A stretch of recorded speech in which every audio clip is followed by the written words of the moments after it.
पटियाला शाही पग, सलवार, जुत्ती, परांदे, फुलकारी और पटियाला शाही पैग के लिए मशहूर दक्षिणी पूर्वी पंजाब का हिस्सा पटियाला अपने दिलचस्प इतिहास के लिए जाना जाता है।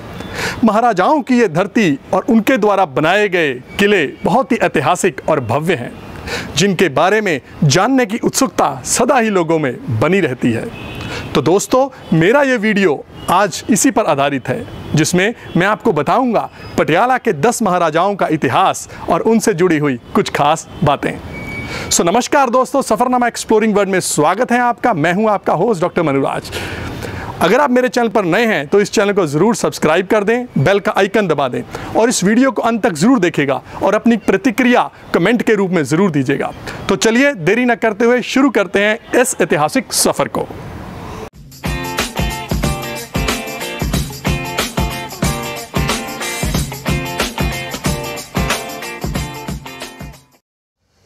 दसवें पिता श्री गुरु गोबिंद सिंह जी की तरफ से चौधरी फूल सिंह के बेटों चौधरी राम सिंह और चौधरी त्रिलोक सिंह को दिए गए हुक्मनामे में गुरु वचन थे, तेरा घर मेरा अस है। इसी आशीर्वाद को पाकर खुले दिल और धर्मनिरपेक्षता का स्वभाव शाही खानदान के साथ साथ पटियाला शहर के लोगों का किरदार बन चुका है। 18वीं सदी में सिखों पर बढ़ते जोर जुल्म को रोकने के लिए और जालिम हुकूमत की जड़ों को काटने के लिए सिख जत्थेबंदियां मिसल के रूप में संगठित होने लगी। बरनाला से सरहद तक का सारा इलाका मालवे के शक्तिशाली फुल्किया मिसल के अधीन आ चुका था। फुल्किया मिसल के सरदार बाबा आला सिंह थे। बाबा आला सिंह, जो कि पटियाला के सर्वप्रथम राजा हुए, उनका जन्म सन 1691 बठिंडा के फूल गांव में हुआ था। सन 1722 में 30 गांवों को जीतते हुए उन्होंने बरनाला अपना ठिकाना बनाया। 1731 में दल खालसा की मदद के साथ भट्टी नस्ल के गांवों को तोड़ते हुए अपने साथ मिलाया। 1752 में बाबा आला ने 84 गांवों का जिला सनौर को अपने कब्जे में ले लिया और 1753 में उन्हीं गांवों में से एक गांव में कच्ची घड़ी बनवाई। 1760 तक आते आते उन्होंने 726 गांवों को जीत लिया और 1763 में कच्ची घड़ी को पक्की ईंटों से बनाकर किला मुबारक का नाम दे दिया। इसी किले के आसपास सरहद और दूर दूर से व्यापारी लोग आकर बसने लगे और हर दिन बढ़ती आला सिंह की पट्टी से विकसित हुआ पंजाब का लोकप्रिय शहर पटियाला। सन 1765 में बाबा आला के पोते राजा अमर सिंह ने पटियाला की बागडोर संभाली। कुछ सालों में ही उनकी दिलेरी और राजनीतिक सूझबूझ के कारण पटियाला की हदें चारों तरफ फैल गई। अंग्रेज अधिकारी एवं इतिहासकार लेफिन ग्रेफन के अनुसार राजा अमर सिंह जमुना और सतलुज के बीच सबसे शक्तिशाली राजा थे।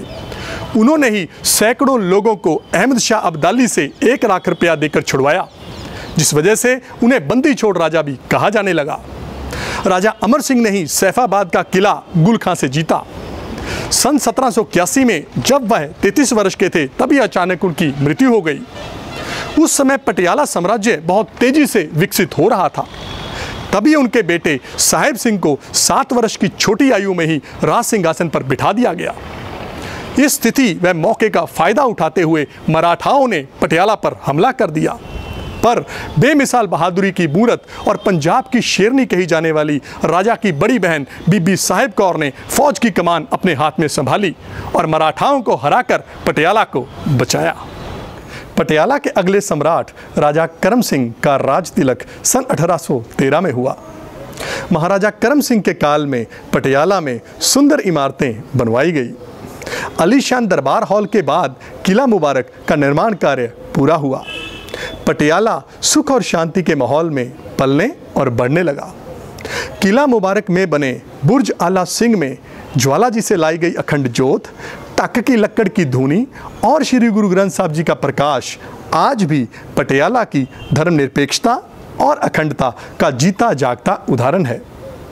सैफाबाद के किले को पक्का बनवाकर महाराजा करम सिंह ने श्री गुरु तेग बहादुर की याद में गांव और किले के नाम को बदलकर बहादुरगढ़ रखवाया।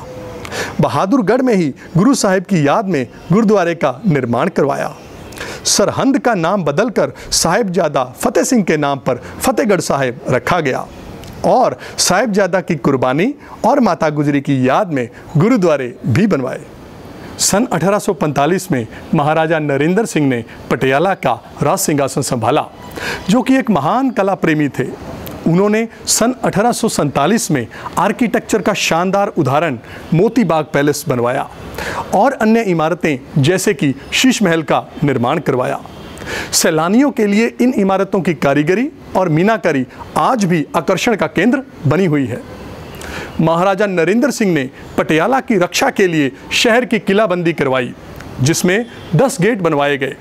उनमें से कई गेट आज भी खड़े हैं, जैसे कि सरहंदी गेट, समानिया गेट और शेरावाला गेट की पूर्ण उसारी की गई है, जो कि शहर के माल रोड पर स्थित है।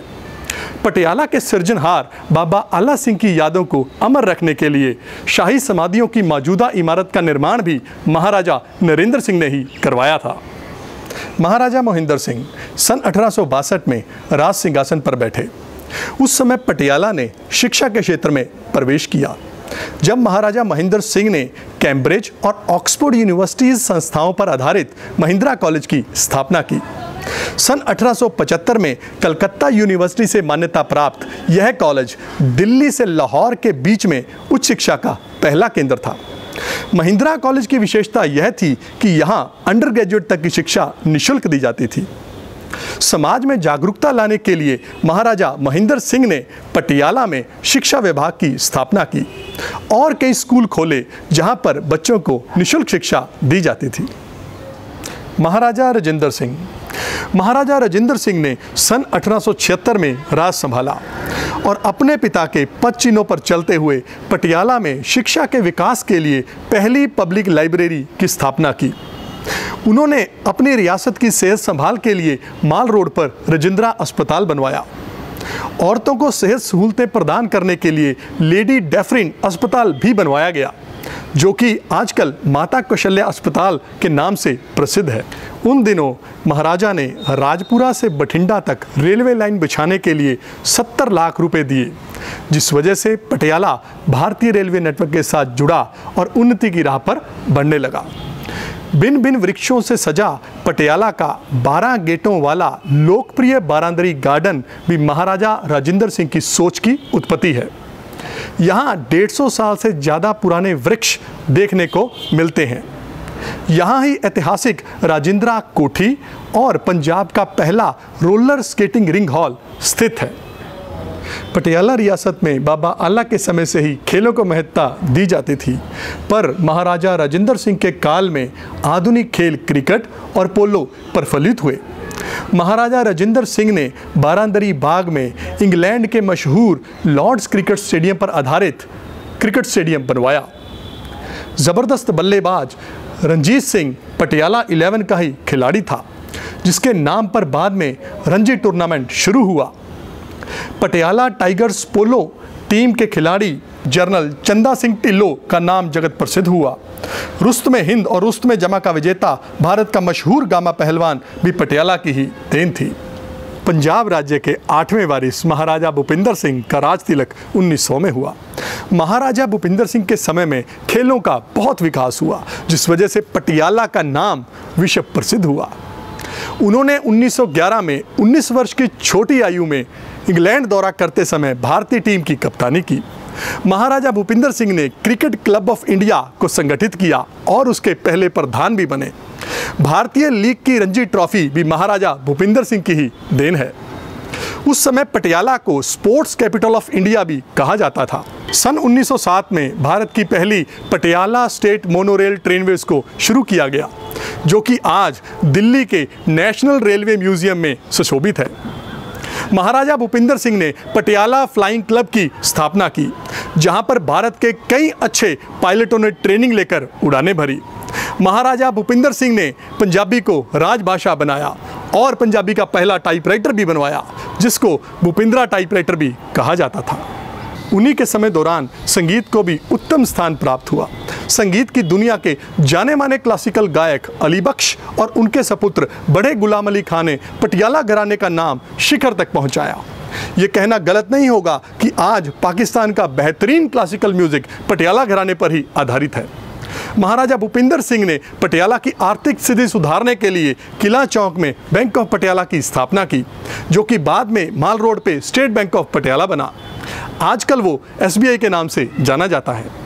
शीश महल में स्थापित दुनिया की सबसे बड़ी मेडल गैलरी में अनुमानित 3200 से ज़्यादा मेडल और सम्मान रखे गए हैं, जिनमें इंग्लैंड का ऑर्डर ऑफ गार्टर, ऑस्ट्रिया का ऑर्डर ऑफ गोल्डन फ्लीक और विक्टोरिया क्रॉस जैसे प्रसिद्ध मेडल देखने को मिलते हैं। धर्मनिरपेक्ष महाराजा भूपिंदर सिंह ने ही काली घाटी कलकत्ते से महाकाली की ज्योति और मूर्ति लाकर पटियाला में माता काली मंदिर की स्थापना की थी। महाराजा भूपिंदर सिंह की प्रभावशाली छवि के कारण ही वो भारतीय पार्लियामेंट की तीसरी सभा चैम्बर ऑफ प्रिंस के चांसलर रहे, जिसकी वजह से पटियाला रियासत भारत के सियासती नक्शे में प्रमुख तौर पर उभर करके सामने आई। सन 1938 में महाराजा भूपिंदर सिंह के बड़े बेटे महाराजा यादविंदर सिंह राज सिंहासन पर बैठे। सन 1947 में आज़ादी के बाद उन्होंने ही सबसे पहले अपनी रियासत को भारतीय यूनियन में शामिल होने का ऐलान किया और भारत को टुकड़े टुकड़े होने से बचाया। पेप्सू के संगठन के दौरान किला मुबारक में बने दरबार हॉल में भाषण देते हुए सरदार पटेल ने यह कहा था कि अगर मुझे दोबारा जन्म लेने का मौका मिले तो मैं महाराजा यादविंदर सिंह के राज्य में जन्म लेना चाहूँगा। पटियालवी सलीका और रीति रिवाज सिर्फ शाही महल तक सीमित नहीं रहे, बल्कि इनको आम लोगों ने भी अपनाया। पटियाला शाही सलवार, पटियाला शाही पग और पटियाला शाही पंजाबी जुत्ती इसी का ही जीता जागता उदाहरण है।